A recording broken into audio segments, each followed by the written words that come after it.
आज हमने राहुल गांधी जी के प्रेस कॉन्फ्रेंस को देखा और ये कोई पहली बार नहीं है कि राहुल गांधी किसी संवैधानिक संस्थान के ऊपर हमला करते हुए नजर आए और महाराष्ट्र या कर्नाटक के चुनाव को कटघरे में खड़े करते हुए नजर आए।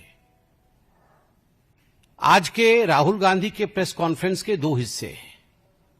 एक तकनीकी हिस्सा है, टेक्निकल व्यू पॉइंट है, कितने वोटर, कितने लोगों ने वोट दिया, किस प्रकार वोटिंग हुई, वोट का तरीका किस प्रकार का है, उसको लेकर राहुल गांधी जी के मन में कुछ संदेह है।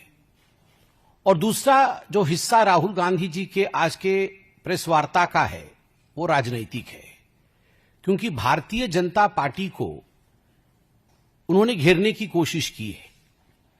भारतीय जनता पार्टी के खिलाफ भी उन्होंने अनर्गल कहा है। मैं मानता हूं कि जो तकनीकी विषय हैं वो कंसर्न डिपार्टमेंट अर्थात चुनाव आयोग, मैंने अभी कुछ देर पहले मीडिया में भी देखा है, चुनाव आयोग ने भी कुछ जवाब दिया है। उस विषय में भी मैं अपने प्रेस कॉन्फ्रेंस में लाऊंगा क्योंकि वो अभी पब्लिक डोमेन में है। मगर तकनीकी विषयों को अलग रखते हुए एक वृहद विषय को लेते हुए, राजनीतिक विषय को लेते हुए मैं इस प्रेस कॉन्फ्रेंस को संबोधित करता हूं।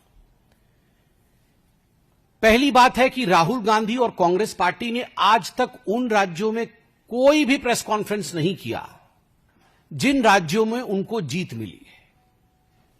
ये जो मीठा मीठा गपगप और कड़वा कड़वा थू थू, यह जो सिलेक्टिविटी है कि हम सिलेक्टिव आउटरीच दिखाएंगे, यह भी भारत की जनता देख रही है।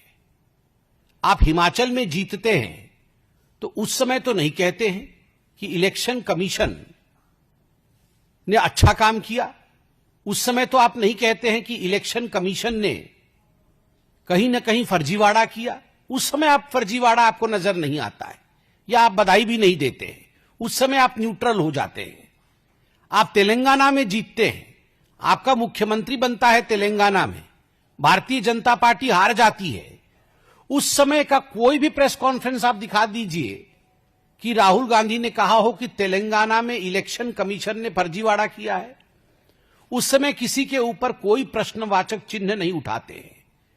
जब आपको 99 सीट मिलती है लोकसभा के चुनाव में, तो आप पूरे देश में सेलिब्रेट करते हैं और कहते हैं देखो हमारी जीत हो गई। कैसे? यदि देश का लोकतंत्र हार गया, यदि देश का चुनाव आयोग ही कॉम्प्रोमाइज्ड है आपके कहने के मुताबिक, तो आप सेलिब्रेट किस बात का कर रहे हो कि हम जीत गए हैं, हमें अधिक सीटें मिली है। तो कहीं ना कहीं एक सिलेक्टिव आउटरीच कांग्रेस पार्टी और राहुल गांधी में देखने को मिलता है। दूसरी बात है, राहुल गांधी का फ्रस्ट्रेशन की यह चरम सीमा है और मैं बहुत सोच समझ कर बोल रहा हूं। आज जिस प्रकार के शब्दों का प्रयोग किया गया है, मैं तकनीकी विषय पर तो आऊंगा, मगर आज पहली आपत्ति में दर्ज करता हूं कि चुनाव में हार जीत ये लगी रहेगी। सबसे बड़े समय के लिए यदि विपक्ष में किसी पार्टी ने समय बिताया है तो मेरा मानना है जनसंघ भारतीय जनता पार्टी है। हमारी पार्टी ने सबसे बड़े कालखंड के लिए विपक्ष के रूप में जिम्मेदारी संभाली, मगर कभी भी कोई भी ऐसा वाकया नहीं हुआ। कई बार हमने भी प्रेस कॉन्फ्रेंस किया है, मगर कभी भी ऐसा नहीं हुआ कि इलेक्शन कमीशन के, चुनाव आयोग के अधिकारियों को धमकाने का काम हमारे किसी नेता ने किया हो।